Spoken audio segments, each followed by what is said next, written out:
परब्रह्म मूर्तीचा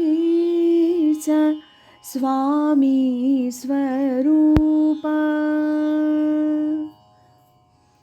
निजानंद साकारला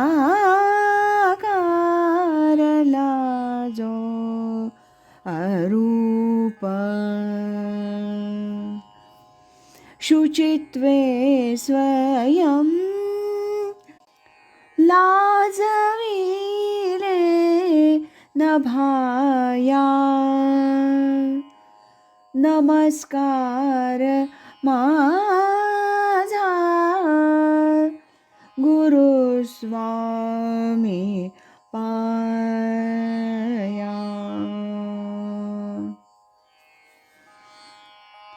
परमपूज्य स्वामी स्वरूपानंद जीवन साहित्य दर्शन या डॉक्टर अशोक कामत आणि प्राध्यापक कुलकर्णी तथा स्वामी प्रज्ञानंद यांनी संपादित केलेल्या पुस्तकातील 3ऱ्या विभागातील आज ऐकूया डॉक्टर कुलकर्णी यांनी लिहिलेल्या ज्ञानेश्वरी नित्यपाठ चिंतनिका याचा भाग 4. कर्म यज्ञ समन्वय, ओवी क्रमांक 13 ते 21. पूर्वापार अशी समजूत आहे की कर्ममार्ग आणि ज्ञानमार्ग असे 2 स्वतंत्र मार्ग आहेत. कर्ममार्गाला यज्ञमार्ग म्हणतात. यज्ञात संकल्प असतो, अमुक फलप्राप्त्यर्थम इदम अहम करिष्ये, म्हणजे अमुक अमुक फलप्राप्ती व्हावी म्हणून मी हे कर्म करीत आहे. तर ज्ञानमार्गात आत्मज्ञानासाठी सर्व कामनांचा नि सर्व कर्माचा संन्यास करीत भगवान श्रीकृष्णानं या 2 संकल्पनांचा समन्वय साधला.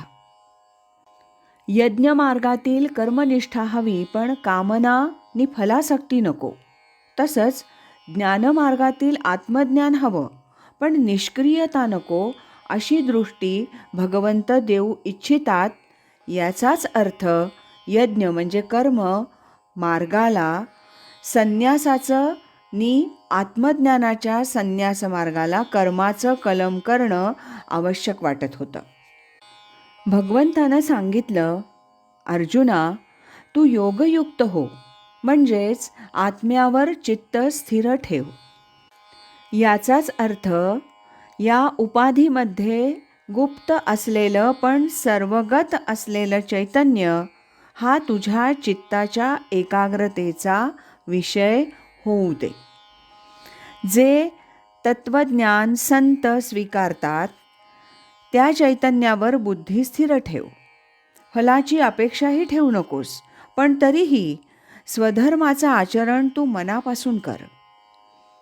तू ज्या कर्तव्याचं आचरण करशील ते भाग्यानं पूर्ण झालं तर विशेषरित्या संतोष प्रकट करायला नको. हे कार्य मी केलं, माझ्यामुळंच हे कार्य होऊ शकलं असं मनात येऊ नये. कर्म पूर्ण झालं म्हणून कौतुक समारंभ करवून घ्यायला नकोत किंवा काही कारणानं हाती घेतलेलं कार्य सिद्धीच गेलं नाही, पूर्ण झालं नाही वा अपयश आलं तरी मनानं निराश वा खिन्न होण्याचं कारण नाही. कर्माची पूर्णता फलप्राप्तीनं होते असं मानू नये. नाहीतर मोठी कर्म उभीच राहायची नाहीत. झाशीची राणी, लोकमान्य टिळक, स्वातंत्र्यवीर सावरकर, नेताजी सुभाषचंद्र वा भगतसिंगासारखे क्रांतिकारक यांनी स्वातंत्र्य संग्राम केला. त्यांना स्वतःला कोणतं फळ मिळालं? त्यांनी फलाची अपेक्षा न ठेवताच कर्तव्य केली. म्हणूनच पुढील पिढीला स्वराज्य पाहायला मिळालं. निष्काम कर्मयोग आचरणाऱ्यांची परंपरा निर्माण व्हावी लागते. संन्यस्त मनोवृत्तीच्या कर्मयोग्यांचा अखंड प्रवाह म्हणजे विशिष्ट ध्येयाला समर्पित संस्था. म्हणून आपल्या हातून जेवढं कर्म झालं तेवढं आदिपुरुष म्हणजे तो परमात्मा जो सर्वगत आणि शाश्वत आहे त्याला ते अर्पण करून टाकावं. तसं केलं की ते परिपूर्ण झालं असंच समज. यज्ञ करताना आहुती देतात आणि मंत्र म्हणतात. इदं सूर्याय दत्तम न मम. ही आहुती मी सूर्याला दिली, माझी नाही. ही आहुती प्रजापतीला दिली, माझी नाही. असा मंत्र म्हणून आहुती दिली की यज्ञ झाला. त्याप्रमाणे स्वधर्माचरणाचा यज्ञ करावा. कर्म करावं नि म्हणावं, हे कर्म नि कर्माचं फल मी भगवंताला अर्पण केलं, ते माझं नाही. असं झालं तर तो यज्ञ पूर्ण झाला. यासाठी जे जे कालमानानुसार म्हणजे देश काल परिस्थितीला धरून उचित कर्तव्य असेल ते कर्म कोणताही हेतू म्हणजे फलकामना मनात न ठेवता तू पार पाड. आपला स्वभाव देश काल आणि आपलं कर्तव्य ही ध्यानात घ्यायला हवीत. या विचाराला अनुक्रमाचा आधार असं म्हणतात. अनुक्रमाधारे म्हणजे जे ओघानं प्राप्त झालं ते कर्तव्य जो पार पाडतो तो त्या कर्मानं सुनिश्चित मोक्ष प्राप्त करून घेतो. बाबा रे, स्वधर्माचा आचार हाच नित्य यज्ञ आहे. अतिप्राचीन काळी जेव्हा प्रजापती ब्रह्मदेवानं सर्व प्रजा निर्माण केली तेव्हा प्रत्येक प्राणीमात्राला त्याचा त्याचा स्वधर्म निश्चित करून दिला. यज्ञासहज प्रजा निर्माण केली. याचा अर्थ प्रत्येक प्राणीमात्राचं कर्तव्य आखून दिलं. प्रजापतीनं सर्व प्रजेला उपदेश केला की तुम्ही आपापल्या स्वधर्माचं पालन करावं. या स्वधर्माचं पालन कामधेनूप्रमाणे तुमच्या इष्टकामना पूर्ण करील. म्हणून या पद्धतीनं यज्ञ करणं ही वेदांचीच आज्ञा आहे.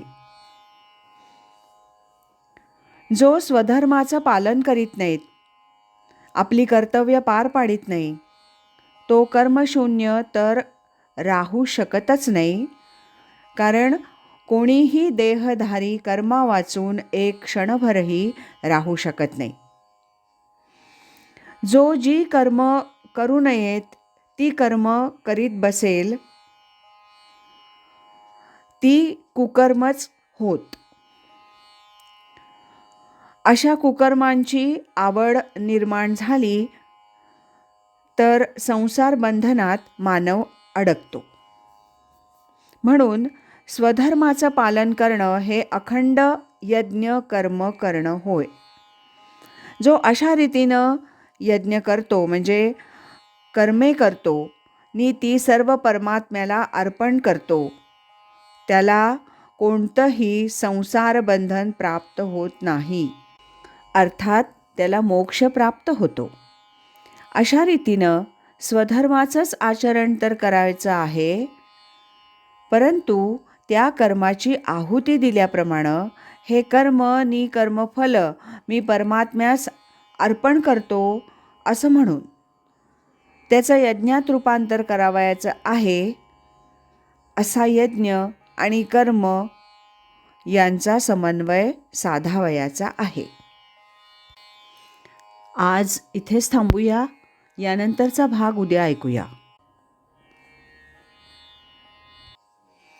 श्रीमद सच्चिदानंद सद्गुरु श्री स्वामी स्वरूपानंद महाराज की जय. हरि ओम तत्सत.